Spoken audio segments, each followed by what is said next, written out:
Eh, saya rasa kita semua sudah mengerti apa yang terjadi di MK dan sudah tahu juga bahwa putusan-putusan MK ini adalah putusan yang sangat berbau KKN, yaitu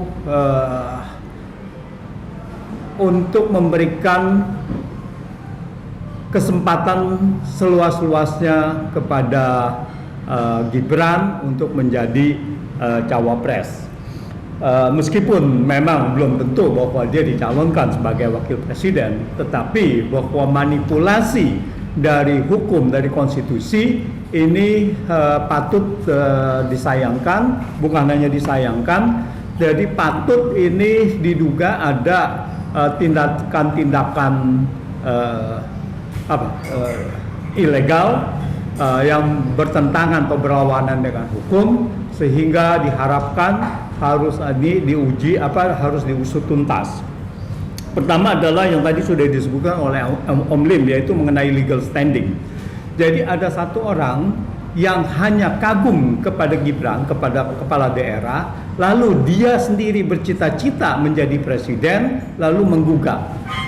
Artinya pada saat ini adalah tentu saja dia tidak ada yang namanya legal standing. Saat ini tidak ada kerugian konstitusi yang dialami oleh yang bersangkutan. Jadi saya juga bisa misalkan mengusut bahwa saya bermimpi menjadi presiden, lalu menggugat mengenai presidential threshold itu, tapi beberapa kali masyarakat menggugat presidential threshold itu tidak pernah dikabulkan. Nah, di sini terjadi diskriminasi hukum oleh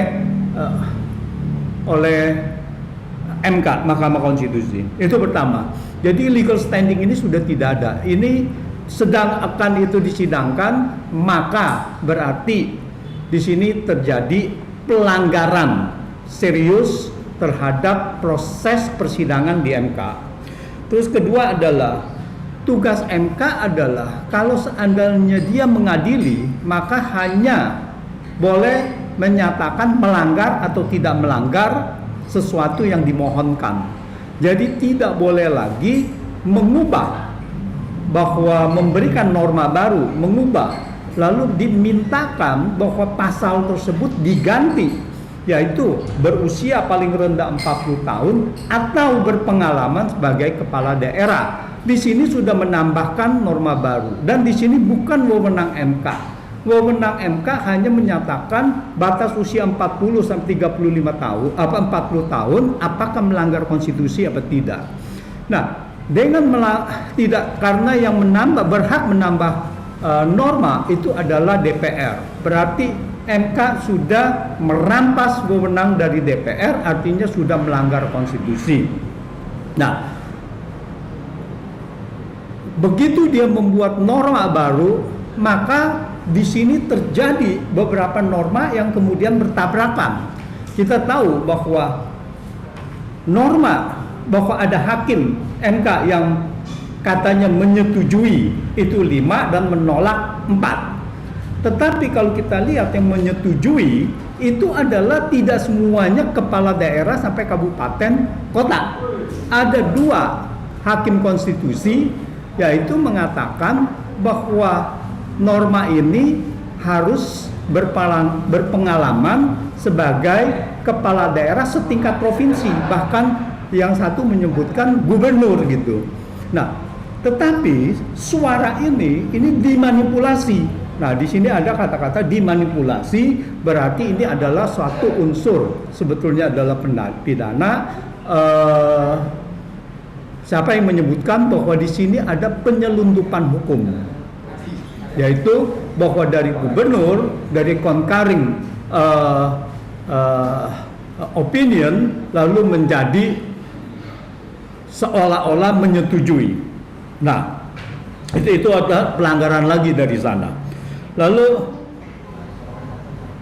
begitu MK membuat norma, maka ini tidak seperti di DPR lalu bulat, karena hakim konstitusi berhak menyampaikan pendapatnya sendiri, sehingga norma ini bisa menjadi chaos. Dan sekarang sudah terjadi bahwa keputusan MK harusnya adalah di sini ada 3, yaitu menyetujui bahwa berpengalaman, menambah alternatif, yaitu berpengalaman sebagai kepala daerah, boleh bupati, boleh gubernur. Yang 2 adalah sebagai gubernur, dan yang lainnya adalah menolak. Nah, sekarang gimana? Nah, sekarang gimana kalau kita lihat? Ini bolak balik.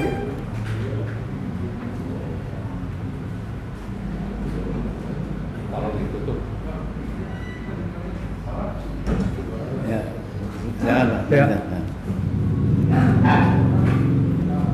Nah, sekarang bagaimana kok bisa bahwa hal ini terjadi?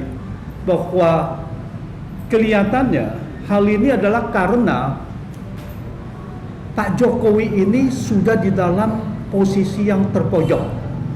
Dan posisi yang terpojok ini sepertinya segala cara ini dihalalkan.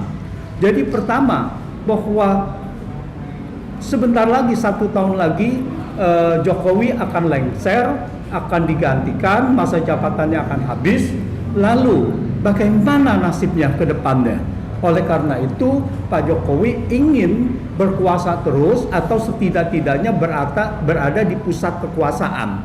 Jadi kita ingat bahwa hampir 2 tahun yang lalu dimulai juga wacana-wacana bahwa Pak Jokowi ini akan diperpanjang jabatannya misalkan sampai 2027. Lalu kemudian ada upaya-upaya untuk memperpanjang periode jabatan, yaitu menjadi 3 periode, dan banyak lagi segala macam-macam hanya untuk melanggengkan kekuasaan Presiden Jokowi untuk meneruskan kekuasaannya. Tetapi semuanya itu kandas. Nah, apa yang sekarang terjadi? Kemudian Pak Jokowi ingin menguasai presiden, yaitu pertama kali kita tahu bahwa menyebut-nyebut mempromosikan Ganjar Pranowo. Terus kemudian dari Ganjar Pranowo bahwa presiden berambut putih dan sebagainya. Lalu kemudian ternyata Ganjar Pranowo langsung diambil oleh Megawati, dan ternyata tegak lurus kepada Megawati. Jadi dilihat dari sini, Pak Jokowi tidak bisa menguasai Ganjar, mau tidak mau menyerahkan nasibnya itu kepada Pak Prabowo. Tetapi apa yang terjadi? Bahwa dengan Prabowo mungkin pun bahwa di sini tidak percaya 100%. Oleh karena itu harus ada orang dekat Jokowi, dalam hal ini mungkin Gibran anaknya, yang bisa menjabat juga sebagai pimpinan tertinggi di negara ini. Lalu kemudian dijadikanlah bahwa di sini wacana untuk menjadi wakil presiden. Nah, terganjal dengan konstitusi, maka konstitusi ini dirubah. Dirubahnya dengan cara melanggar hukum, melanggar konstitusi, dan sangat brutal. Pelanggaran ini sangat brutal, telanjang mata dan sebagainya. Nah, kenapa Jokowi melakukan itu? Kenapa Anwar Usman juga nekat begitu? Karena banyak sekali permasalahan hukum dan konstitusi yang dihadapi Pak Jokowi kalau dia tidak menjabat lagi. Ya, kita tahu bahwa sampai sekarang antara lain ijazah palsu juga masih terus bergulir di persidangan gitu. Dan belum kita lihat pada tahun 2015, 2016, 2015 ya, itu kasus Freeport sampai sekarang belum kelihatan ujungnya. Apakah itu merugikan keuangan negara atau tidak gitu. Belum kereta cepat, belum undang-undang IKN, belum undang-undang Cipta Kerja. Jadi banyak sekali permasalahan-permasalahan ini yang harus diamankan. Nah, untuk inilah saya melihat bahwa di sini sudah terjebak di dalam kekuasaan, maka mau tidak mau mereka berkuasa lagi, ingin berkuasa lagi dan menghalalkan segala cara, tetapi pada akhirnya ini makin memperdalam kesalahan-kesalahan itu sendiri. Nah, saya rasa itu pembukaannya bahwa permainan hukum di Mahkamah Konstitusi ini sangat brutal dan harus diusut tuntas karena ini sudah mempermainkan konstitusi.